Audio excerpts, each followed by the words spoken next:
A todos, soy Araceli Mancilla Sayas.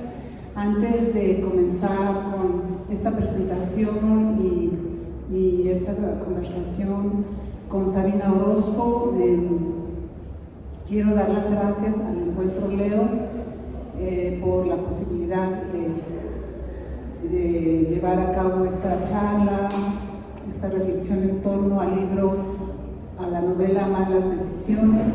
También agradecer al Museo de los Pintores de Oaxaca por el espacio, al coordinador, a su coordinador, el maestro Jorge Pech, y sobre todo muchas gracias a ustedes por su presencia, por su acompañamiento y muy especialmente a Sabina Orozco, quien aceptó mi invitación hace un tiempo, unos meses, para llevar a cabo este evento. Y bueno, me quiero, antes de empezar, a darles noticias de lo que traigo preparado yo para después pasar con Sabina.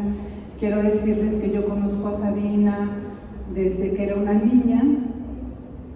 Tuve el placer de conocerla desde niña, de disfrutar de su talento, de su gracia, de esas cualidades que se fueron desarrollando con el tiempo. Ella, desde que la recuerdo, ya sentía una pasión por la lectura, por los libros y sobre todo por escribir.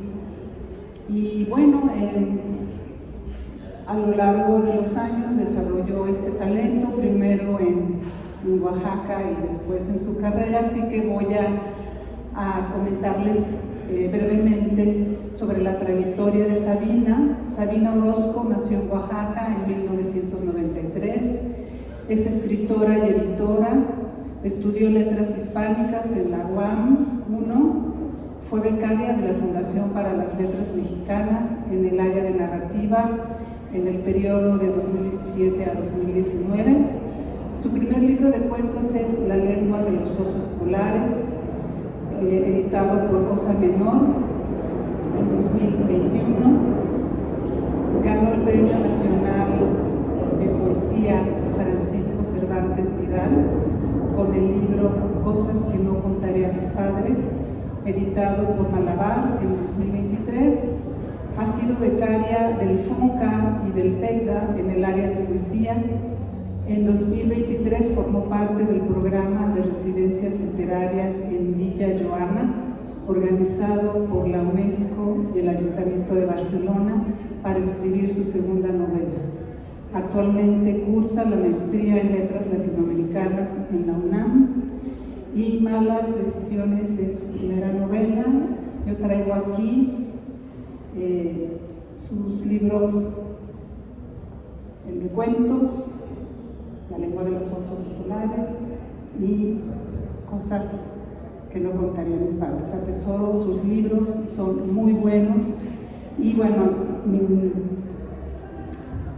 antes de pasar a otra cosa, desde luego a felicitarla mucho por esta obra, quiero compartir con ustedes un texto que preparé para comentar esta novela, para enseguida pasar algunas preguntas que quiero compartir con Sabina y que ella ya nos amplíe la información que le voy a pedir, y desde luego voy a pedir que ustedes también, si así lo desean, participen en esta charla. Mi texto lleva por título Buenas, malas decisiones. Contar historias es como romper espejos, identificar imposiciones de la realidad para quebrarla a nuestro antojo. Es revancha, incluso venganza. Esto dice Sabina en uno de los textos en los que evoca a Rodrigo, quien, junto con ella, es personaje principal, aunque casi siempre indirecto, dentro de un foro de voces que van apareciendo a lo largo de esta novela polivitalista. Novela que, con un título anzuelo, nos ofrece el relato de un encuentro amoroso como pretexto para direccionarse hacia otros encuentros e historias con las cuales se va complejizando la narración. En realidad, a lo largo de la trama suceden, a semejanza de la vida que llamamos verdadera, acontecimientos de todo tipo.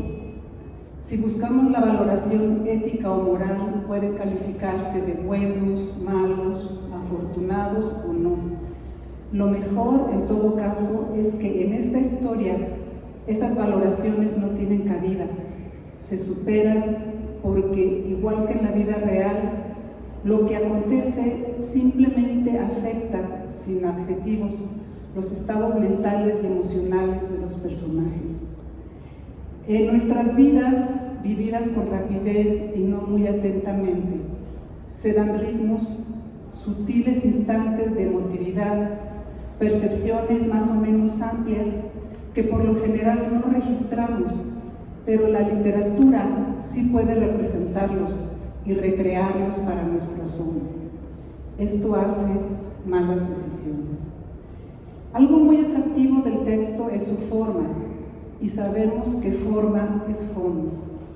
Inicia con la fecha 1 de enero a la manera de un diario donde se describen los acontecimientos previos que desembocan en el encuentro de Sabina con Rodrigo. Concluye a la vuelta de un año y un par de meses después. Se trata de un encuentro a través de la aplicación Hunter Lovers. A partir de ese instante, todo transcurre no tan velozmente como pudiera creerse. La forma de la narración intercala la redacción de un diario con las citas textuales de los mensajes de WhatsApp que se envían los personajes. Crea una atmósfera íntima, va metiendo al lector en los momentos en que se construye el lenguaje particular que los personajes irán creando para su relación. El lector es introducido a la invención de un lenguaje solo de ellos, hecho de pequeñas afinidades que surgen en un juego de luces para decir el descubrimiento del ser del otro, del cuerpo del otro, del habla de la otra, de las ideas y creaciones de ambos. La lectora y el lector son voyeristas en este nacimiento del lenguaje amoroso frente a la otredad. La forma de la novela se soporta también en cartas y correos electrónicos, recurre a listas y a referencias de mensajes de voz. Algo sobresaliente en todos ellos es el nivel de detalle con que se entra en las reflexiones acerca del mundo circundante, principalmente a través de la voz de Sabina, tanto en el espacio físico como el plano emocional. La Ciudad de México es vista desde diversas tonalidades, casi como otro personaje. Se describen sus climas, sus parajes, la manera en que respira frente al sol y penetra la luz, el amanecer, la contaminación ambiental, la noche. Es un ser que acompaña la existencia y la determina. Algunos lugares de la Ciudad de México, como Coyoacán, las colonias Narvarte o Condesa, son recorridos y visualizados como entornos que acentúan las vivencias relatadas. Se trata de un parque, una cantina o un apartamento. Lo mismo sucede en los viajes que realizan los personajes a sitios como Real del Monte, Jalapa, Amecameca o Los Cabos. La naturaleza se muestra plena y su registro traduce el estado de ánimo del instante. Dice Sabina, cito textualmente: hoy en Oaxaca, de visita en casa de mi madre, atravesé un parque y, aunque no puede compararse con un bosque, pensé que hay algo mágico en las hojas, en oír la forma en que el viento las movía o la casualidad de que una de ellas me cayera casi en un ojo justo antes de cruzar la calle. Las cosas tienen que llegar a esa distancia en ocasiones para notarlas a conciencia. Algo en el estilo de la novela tiene mucho de poético, precisamente por esa atención a la que apela a menudo la voz de Sabina, poniéndola en acción. De ahí la reflexión filosófica por derivación es frecuente en la novela, pero quien reflexiona en este momento es el lector. Razón poética le llamaba a esto María Zambrano. Otra forma de conocimiento a través de las ideas que surgen de la poesía es esto. Las digresiones son frecuentes en el texto, forman parte del estilo del relato. De pronto no se sabe si llevarán a algún lado, pero siempre lo hacen, conectadas con el conjunto de la historia. Hay un enlace estricto en toda la trama de la novela, entre pasado y presente, y al final el lector no se pierde. El encuentro de Sabina con Rodrigo es la excusa para que otras historias ajenas, pero anexas a ellos, se vayan entramando, descubriéndose en observaciones sumamente atractivas, porque la mirada del personaje que narra es en extremo minuciosa. Casi siempre quien se expresa es Sabina, pero en el juego de mensajes, cartas, correos, también se escucha a su padre, Vicente, a Rodrigo y al entrañable amigo Camilo. Y en ese decir de voces, las vidas de Silvana o de Emma, con una M, se unen a la de Adolfo o Gonzalo. A lo largo de la novela, numerosas vidas se muestran entretejiéndose con la de Sabina, quien las va ubicando, reconociendo en su especificidad, y en ellas va explicándose a sí misma con pensamientos, sensaciones, hace reflexiones que la remiten a antiguos amores, los primeros, sus padres. Historias dentro de otras historias se van desenvolviendo en esta novela sin que se pierda el hilo que las une, que es la voz de Sabina. La forma no impide que la narración puede estar atravesada a veces por el sueño, por una sensación de irrealidad que replica bellamente el estado de éxtasis a que conduce la pasión amorosa. Escenas que pueden visualizarse como en cámara lenta entran en la mirada del lector, armadas de silencio y asombro. De lo intrascendente que puede ser una cita para pasar el rato con alguien, surge inesperadamente la grieta por la que entra una luz distinta en la existencia. Todo parece nacer de nuevo, extraña y dolorosamente, incluso lo que se decide o no recordar. Algo que expone muy bien esta novela es lo indefensos que estamos siempre ante el hecho amoroso, que ocurre como un asalto contra toda lógica. Su mero acontecer parece conducir a una revelación del mundo como antes no existía, que obliga a la autoevaluación, al cuestionamiento. De alguna manera propone que amar lleva a pensar, a descubrir. Es el amor el detonante de los impulsos y las preguntas sobre el sentido de nuestras vidas. Pensadores como Francesco Alberoni y Erich Fromm trataron de desentrañar el misterio del amor en sus investigaciones. Esta novela, Malas Decisiones, lo hace desde la narrativa. En la novela, la voz que cuenta explora la vida amorosa de sus padres y al hacerlo la vincula a la suya, tiende puentes entre ellas.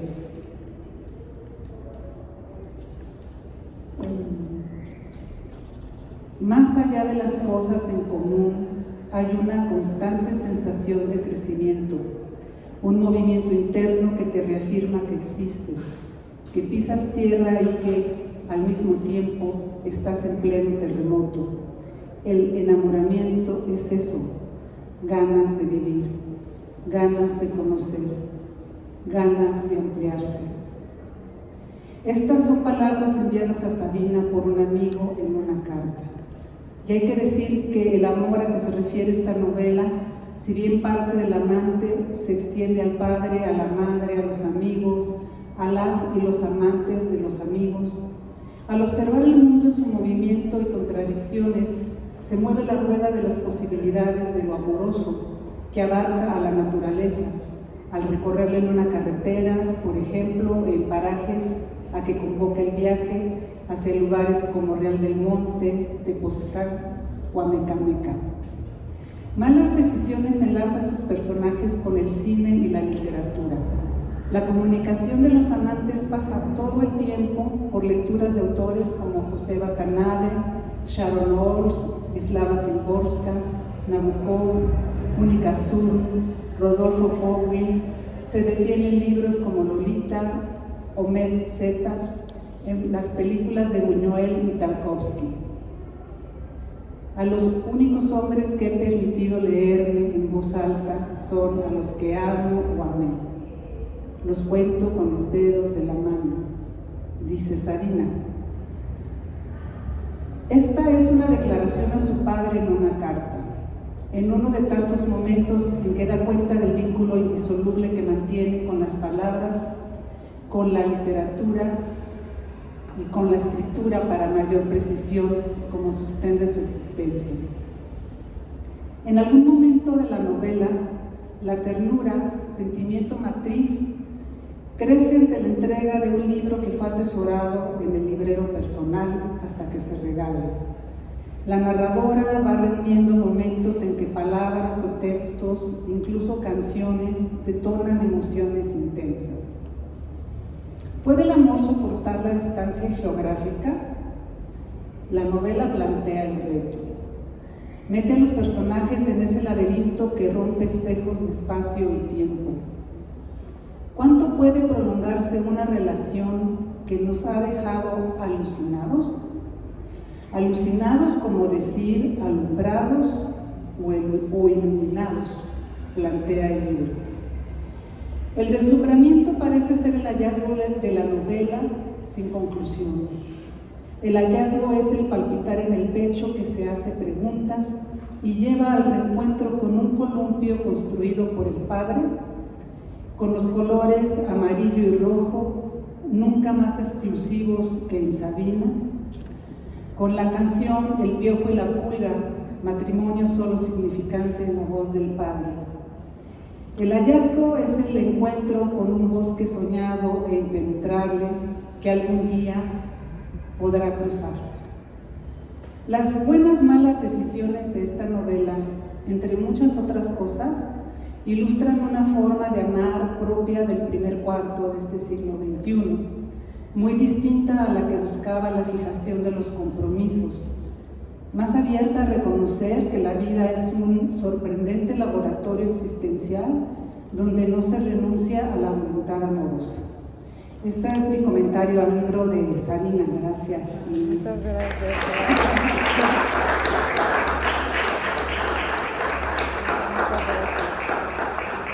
Bueno, un libro que me ha gustado muchísimo, como ya le dije a Sabina, en parte por lo que mencioné, pero hay muchas otras buenas razones.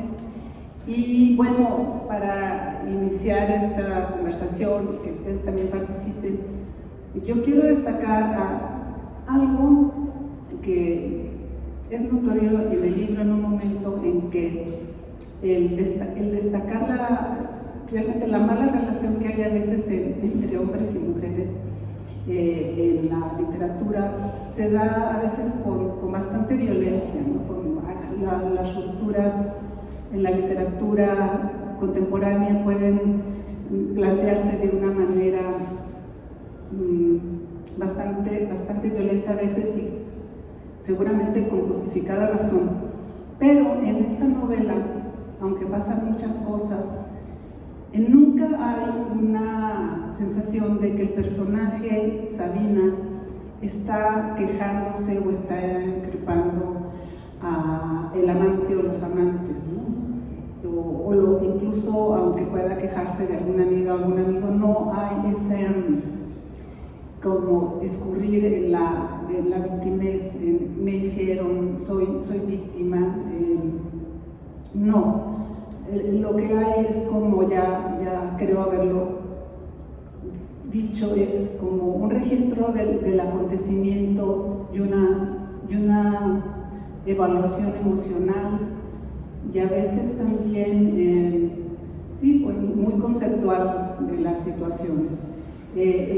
Bueno, esa sería una primera pregunta, Sabina, ¿qué tan conscientemente, que seguro que sí, fue no caer en otra cosa?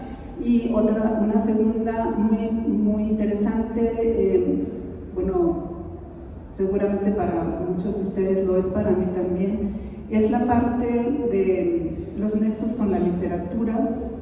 Hay pues varios libros que no he leído, pero que me interesan mucho como una una novela de Única Sur, que necesita. Primavera Sombría, o la otra, la con Z, Metzeta, por ejemplo. Bueno, las referencias a la poesía, ¿no? a poemas en particular. Es la novela entra con mucho detalle en la literatura y en el cine, y todo desde luego está ligado con la trama, ¿no? Y bueno, ¿cómo sería la segunda parte de mi inquietud? Que nos dijeras cómo pensaste esto al embonar también bueno, los registros, ¿no? Alrededor de lo literario. Y lo tercero es que me parece que hay una suerte de homenaje a la relación con el padre, que también no es muy común en estos tiempos, ¿no? Verlo, cada vez más auscultamos con mayor detenimiento la relación con nuestro padre. Me refiero a las mujeres sobre todo, porque suele decirse que algunas de las violencias que nos atraviesan o que admitimos vienen de las malas relaciones que tenemos con los padres, pero en esta novela hay digo homenaje por decir, una alabanza o un elogio, se podría decir, de la relación con el padre.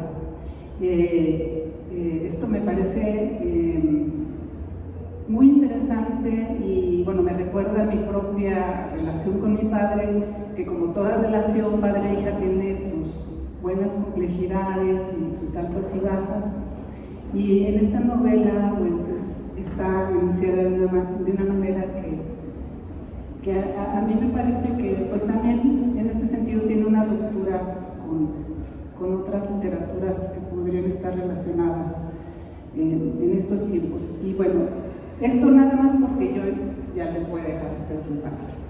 Ya. Sobre todo así. Sí, escucho bien, sí. Muchas gracias por venir. Estoy muy contenta de estar en este lugar al cual hace muchos años no entraba, y era lo que le comentaba a Araceli hace un momento. Y primero, muchísimas gracias por presentar el libro y por tu texto. De verdad, me conmueve mucho, porque cuando Araceli dice que me conoció de niña, yo creo que tendría 10 años o menos. Y algo que valoro mucho no solo como esa coincidencia cronológica, es que Araceli fue una de las personas con las que pude hablar de literatura y que me tomaba en serio. Y cuando digo me tomaba en serio, cada vez pienso que es mucho más importante, no en un afán como hasta político de crear lectores o crear escritoras o escritores, realmente cómo nos ponemos a conversar con las niñas, con los niños o con personas que no pueden entrar en la categoría de adultos por cuestiones biológicas, entre otras. Y creo que para mí ha sido muy importante encontrar a personas que, cuando digo me han tomado en serio, con las cuales he podido tener un diálogo en el cual no hay condescendencia, sino existe la oportunidad de hablar de igual a igual dentro de lo que cabe, ¿no? Entonces, si en este momento establezco ciertas relaciones con mis editores o con personas que se dedican al mismo oficio, en gran parte creo que tiene que ver con esa educación que afortunadamente recibí de niña, la cual se me tomaba en serio cuando quería escribir o cuando quería leer. Ya no me voy a extender tanto en esto, pero sí creo que es importante, porque estoy muy feliz de presentar de nuevo la novela en Oaxaca y pienso que soy muy afortunada de haber estado en un lugar en el cual pude acceder a bibliotecas súper privilegiadas, que ya lo he dicho en muchas ocasiones. Pude tomar talleres de literatura desde niña también, porque los espacios, y en muchas ocasiones, esto no es panfletario, sino es real, porque Toledo hizo muchísimos espacios en los cuales quienes queríamos acercarnos a la literatura podíamos acercarnos, y de manera gratuita en su mayoría. Y pienso en esto porque todas esas estructuras con las que una se relaciona desde muy pequeña influyen determinantemente en qué actitud vas a tener con editores, editoras, escritores, con la industria editorial, que suena muy abstracta, pero a veces sí puede ser feroz. Entonces quería hacer ese flashback a mi infancia en el cual si yo decía quiero leer, e incluso tenía la osadía de decir quiero ser escritora, mis padres lo tomaban en serio. Si en algún momento tuve la malísima idea, que bueno que eso nunca prosperó, decir quiero ser pintora, y mi padre me compró un montón de óleos que suelen ser carísimos y hice cosas espantosas. Agradezco que se me tomó en serio porque por eso estoy aquí ahora, ¿no? Entonces quería hacer ese largo paréntesis y que me da mucho gusto estar en este espacio presentando el libro hoy, e intentaré responder como sistemáticamente a las preguntas que muy generosamente hiciste. Y la primera, que creo que tiene que ver un poco con esta cuestión, mencionabas de la victimización frente pues, a relaciones amorosas adversas.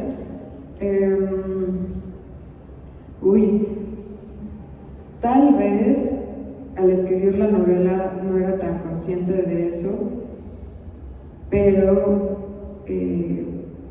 cuando hablamos de amor, y quizás recurriré al ejemplo más repetido, ¿no? O sea, ¿de qué hablamos cuando hablamos de amor? Se llama el libro más conocido de Carver, un cuentista norteamericano que lo he amado y odiado por temporadas, pero que me parece fabuloso. Y la primera vez que lo leí justo fue en una biblioteca del Diego que puso Toledo, y que gracias a que existía esa biblioteca pude comenzar a leer ese tipo de obras. Cuando nos preguntamos de qué hablamos cuando hablamos de amor, es terrible, ¿no? Y muy bello al mismo tiempo. Si cada una de las personas que está en este momento se pregunta de qué hablamos cuando hablamos de amor, seguramente van a ser respuestas sumamente distintas, dependiendo de un montón de circunstancias, ¿no? Pero retomo un poco el fragmento que citaste de la novela, que ya no recordaba y lo agradezco mucho, porque creo que cuando una está pasando o uno está atravesando una separación, lo hace con las herramientas no que cree pertinentes, porque no es un proceso sesudo, sino que viene a su alcance. Y hace rato hablaba con mi madre y me contaba, mi madre es psicóloga, entonces tiene conversaciones de psicólogas con otras personas, y me contaba que una amiga le mencionó que la gente, lo estoy parafraseando, no lo diré textualmente, que la gente enamorada está en un estado de discapacidad, ¿no? Entonces lo pienso totalmente, ¿no? Y creo que cuando uno está pasando por una situación, si no de desamor, de separación, pues también está bastante incapacitada, ¿no? Porque hay un montón de cuestiones químicas y de reestructurar la vida que intervienen más allá de las herramientas que podemos tener. Pero vuelvo al fragmento que citaste,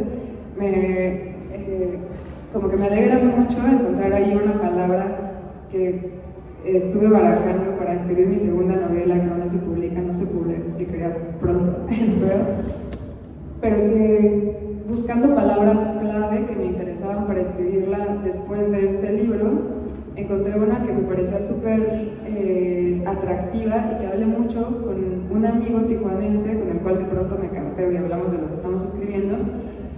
Y en una de esas cartas que revisé porque cartas por email, ¿no? Él vive en Tijuana, yo vivo en Ciudad de México, le mencionaba que estaba haciendo una lista de obras, o ya fueran literarias o de cine de cualquier tipo, que tuvieran que ver con la venganza. Que yo estaba muy enojada y quería que ese segundo libro no solo hablara de amor, sino de venganza. Le dije, uno de los primeros libros que quiero releer tiene que ver con tu nombre, ¿no? ¿Qué cosa más vengativa que llamarte Hamlet? Entonces, empecé de alguna manera a coleccionar obras o palabras que me recordaron a la venganza. Por ahí también estaba El Padrino de esta gran adaptación cinematográfica que Antonio me acompañó a verla en el cine. Gran experiencia amorosa y sangrienta, pero en algún momento volví a una de mis escritoras favoritas, que es uruguaya. Hace poco fue su cumpleaños y es sobreviviente de la dictadura uruguaya. Ella vive en Barcelona y en uno de sus poemas, bueno, sus poemarios más conocidos, que se llama Estado de Exilio, hay un poema, trataré de hablar fuerte, en el que dice: nuestra venganza será el amor. Y me pareció brutal, de Cristina Peri Rossi. Y ese verso cobró como un lugar muy importante en mi lista de lo que tiene que ver con la venganza, porque qué venganza tan más contundente cuando es a través del amor, ¿no? Y eso también lo digo sonriendo con este libro. Creo que cuando las venganzas son literarias, resultan más a largo plazo cuando son artísticas que cuando eso son de otra naturaleza. Y ya me vengaré del sueño. Pero no, sí, estoy contenta. Pero pienso justo en eso, cuando las relaciones humanas, que son sumamente complicadas, no encontramos cómo responder y lo primero que queremos es vengarnos a través del daño. Quizá eso no termina siendo duradero ni satisfactorio. ¿Y qué venganza más grande que el amor? ¿Y qué venganza más grande que la literatura? Que lo que más amo en este mundo es eso. Más que en abstracto, es como esa respuesta a cuestiones quizá muy dolorosas a través de la literatura, que de alguna manera sería una venganza amorosa. No por el tema, sino mi respuesta ante este mundo es hostil. Solo veamos las noticias un día para querer no seguir con nuestra existencia. Creo que mi respuesta más amorosa ha sido escribir. Y con respecto a los personajes que aparecen en esta novela, donde de alguna manera la protagonista podría sentirse abandonada por sus parejas sentimentales o traicionada por este personaje que mencionas, que se llama Camilo, y que en algún momento coquetea con el chico con el que está saliendo la protagonista. Mucha gente me ha mencionado: es que odié a Camilo en ese momento, porque cómo se atrevía a coquetearle a la persona de la cual estaba enamorada. Y pienso que justo esta correspondencia que tienen entre amigos, Camilo y Sabina, es sumamente importante, porque de alguna manera también es una venganza para trascender todas estas parejas o estas relaciones amorosas que terminan siendo perecederas, pero la amistad también de alguna manera es una respuesta vengativa, si queremos verlo desde ese lugar, como lo inhóspito que puede ser el terreno no del amor, sino del enamoramiento, ¿no? Entonces, quizá por ahí va esa respuesta a lo que podría ser una posible victimización de los personajes o de la protagonista. Y quizá hablando algo al respecto, a lo largo del libro hay historias del padre de Sabina y del chico del que Sabina está enamorada en ese momento, que le cuentan sobre otras chicas de las que se enamoraron. Entonces, me parece que también hacer ese registro histórico, podría decir, de amores muertos, también es una suerte de venganza contra lo perecedero, ¿no? Y también hacerse consciente desde la voz narrativa de que las relaciones cambian y que no es que todo sea finito, ¿no? Pero el hecho de amar a alguien que amó fuertemente a otras personas, tal vez podría resultar doloroso, y justo volviendo a ese punto que hablabas de la victimización, como, pues sí, no tan agradable. Creo que el hecho de amar no a esas otras personas que no conociste, sino las historias, escribirlas, es un acto también importante narrativamente, ¿no? Que tiene que ver con lo que mencionabas de la búsqueda de no victimizarse de la protagonista y de la voz narrativa. Y tal vez ahora, saltando a la segunda pregunta, si la recuerdo, tú me diciendo si voy bien. Y lo ligas con lo literario. Que agradezco mucho tus preguntas porque creo que todas van amalgamadas de alguna manera.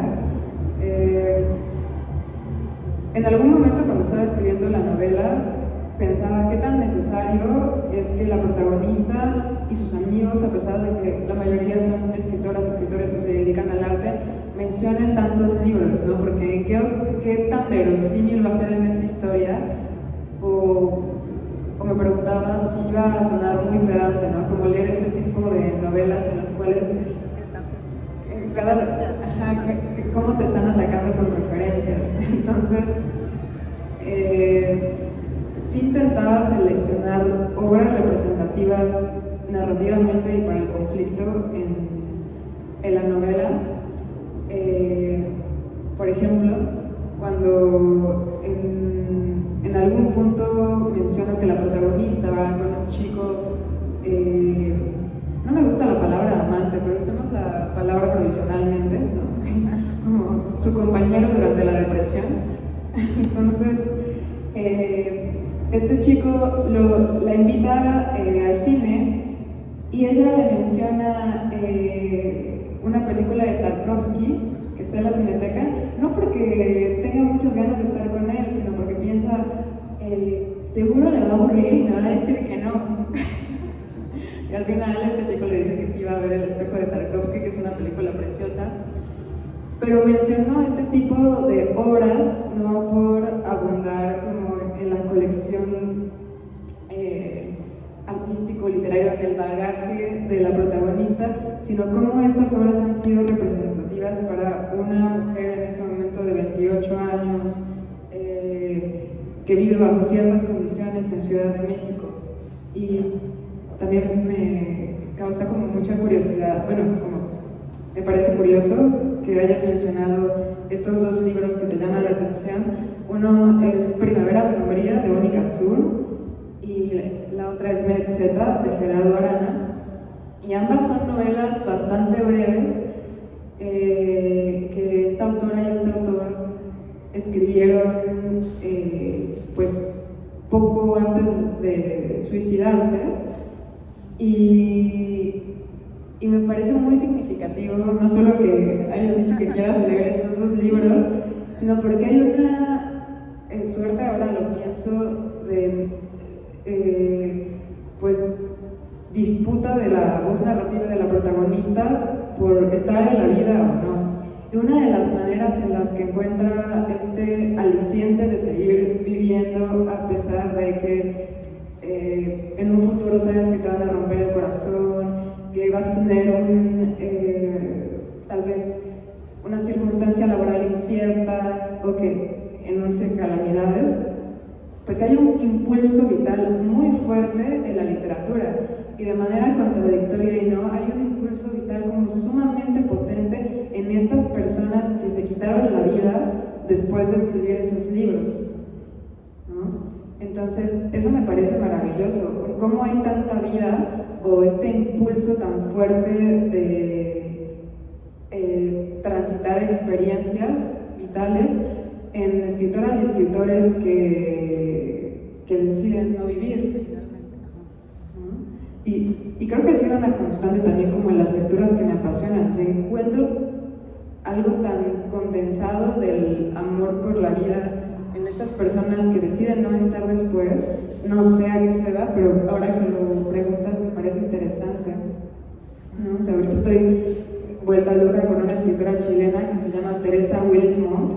Ella es de inicios del siglo XX y bueno, decidí no estar en este mundo. No estoy usando eufemismos, pero como estoy grabando no quiero que me censuren el video. Entonces, justo se quitó la vida a los 28 años. Y sus diarios son una maravilla, y su poesía también. Y lo menciono porque a la protagonista de Malas Decisiones, como a mí creo que nos han gustado muchísimo libros de escritoras o escritores que pasan muy poco tiempo en este mundo, pero su tránsito es sumamente intenso, es sumamente sensible y sumamente amoroso, podría decir. Y bueno, o sea, quizá también parte de la autobiografía de la protagonista tiene que ver con sus lecturas. Quizá esto ya es muy sonado, pero creo que es muy interesante cuando una va a la biblioteca de otra persona que quizá no conoces tanto, o quizá sí, y te pones a ver sus libros y el orden, como que te hace una radiografía muy interesante de quién es esa persona, no porque sepas quién es y te hace preguntas, ¿no? O sea, pienso en la biblioteca de René, la primera vez que la conocí, quedé maravillada y dije, ¿quién es este señor? Que tiene una sección muy bonita de poesía. Pero bueno, justo menciono todo esto porque creo que a partir de las lecturas que elige la protagonista y que también la eligen a ella, a partir de las relaciones de amistad que tiene, se va tejiendo este cuerpo de la protagonista, ¿no? A través de sus lecturas. Sí, absolutamente. Es que sin esas referencias no se podría ver el personaje, ¿no? Como lo que lee y la forma en que le impacta y la forma como relaciona un verso incluso en especial, con una situación, va dando un perfil del personaje, ¿no? Y bueno, a mí esto me encanta de la novela, me parece que es algo muy fino. Y otro nivel de conocimiento en la novela, de conocimiento de lo humano, que lo literario es muy profundo, pero desde luego son todos estos personajes laterales de los que vamos sabiendo cosas, pero que Sabina todo el tiempo, sin haberlos conocido, por ejemplo, la que fue novia del compañero actual, que hacía esto y tal, como ella, esa curiosidad, yo diría que es un personaje lleno de curiosidad, ¿no? Es que no es solamente quien esté con ella en ese momento, sino qué le pasó a esa persona con la que viajaste, y todo el tiempo nos está contando, es que fíjate que hubo una mujer que hacía esto y era muy peculiar, porque a pesar de que vivía de una manera aparentemente dice, bueno, tú lo concluyes muy sórdida, pero Sabina al escuchar que hay ciertos ambientes en los que se puede vivir muy distintos quizá a los que estamos acostumbrados, pero que a la vez esa persona de la que se está hablando tiene una cierta manera de actuar y ciertas actitudes muy peculiares, muy singulares, que hacen a esa persona sorprendente, ¿no? Nos hace que dentro de eso, que puede parecer muy sórdido o algo a lo que no nos acercaríamos, ahí hay un ser que tiene algo que decirnos, ¿no? Y esos descubrimientos a través de la escucha me gusta mucho en la novela, porque hay una escucha todo el tiempo de eso, ¿no? Como decía, la historia dentro de la historia dentro de la historia, ¿no? Hay un montón de personajes ahí rodeando a Sabina, de gente conocida y desconocida, pero que la protagonista hace suyos porque están cerca de las personas que aman, ¿no? Y no solamente por eso, sino porque son escritora. Entonces podríamos decir que también es una novela sobre la escritura está en el centro, porque un escritor tiene que ver con mucho detenimiento, como cualquier artista, y tiene que registrar, y sobre todo escuchar, y sobre todo se dice que en el género de novela, ¿no? que poder escuchar y tratar de seguir las voces y de escribir, ¿no? bueno, es muy importante. Entonces, bueno, sí, yo coincido, Sabina. Bueno, yo te había preguntado algo sobre la masculinidad, bueno, la cosa del padre. Si nos quieres decir brevemente para que también dejemos que aquí el público, tu público pueda también platicar contigo, bueno, hacer algún comentario, si alguien ha leído la novela o quiere platicar sobre algún aspecto de lo que hemos dicho con Sabina, ¿no? También lo gracias. Pues voy a tratar de responder lo más brevemente posible. Cuando estaba escribiendo el libro tampoco pensaba, estoy escribiendo una novela bajo el paradigma del padre, pero sí hablaba mucho con mi papá y no sé qué pensaba, o sea, mi padre está ahí, y no sé qué pensaba cuando le hablaba y le decía, ¿puedo hablar contigo y grabar? Entonces, agradezco mucho que se haya prestado esos experimentos, ¿no? El padre experimental. Pero curiosamente, ¿no? Durante esa época, o sea, cuando empecé a escribir este libro yo tenía como 28 años, voy a cumplir 32 en unos días, entonces hagan cuentas. Y desde 2021, bueno, alrededor de 2020, justo de la pandemia, curiosamente, comenzaron a publicarse un montón de libros de escritoras mexicanas cuya línea narrativa tiene que ver en gran medida con el padre, ¿no? Pienso como En la cabeza de mi padre, de Almadelio Murillo,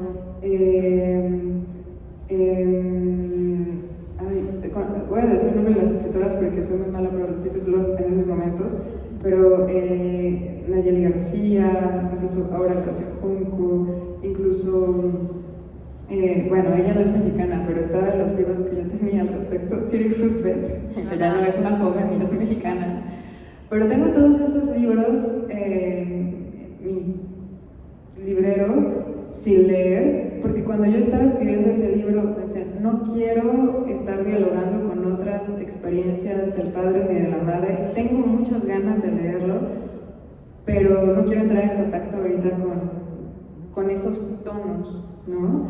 Entonces para mí fue muy importante alejarme de esos tonos y esas aproximaciones, sobre todo de escritoras mexicanas, pero sí me parece curioso que hayan salido muchas novelas donde existe un diálogo con el padre desde la ausencia, ¿no? Este no es un padre ausente, podría decir que, bueno, yo creo que todos los seres humanos tenemos daddy y mommy issues, absolutamente, y así seguirá siendo, pero creo que tiene que ver más con una exploración que poco a poco he descubierto que tiene que ver más con lo histórico, de cómo acercándonos al archivo personal de nuestros padres y de nuestras madres, comenzamos a darnos cuenta de un montón de cuestiones históricas a niveles cada vez mayores y por supuesto nos vamos a hacer lo más conscientes de nuestra identidad, ¿no? Entonces es algo que me apasiona ahorita muchísimo, lo que tiene que ver con archivo e investigación de archivo, pero bueno, ahí me llevó como la investigación a partir del pasado de mis padres, aquí presentes, de cuerpo presente, porque ya los maté en la novela. Pues felicidades, yo quiero darle un aplauso a Sabina.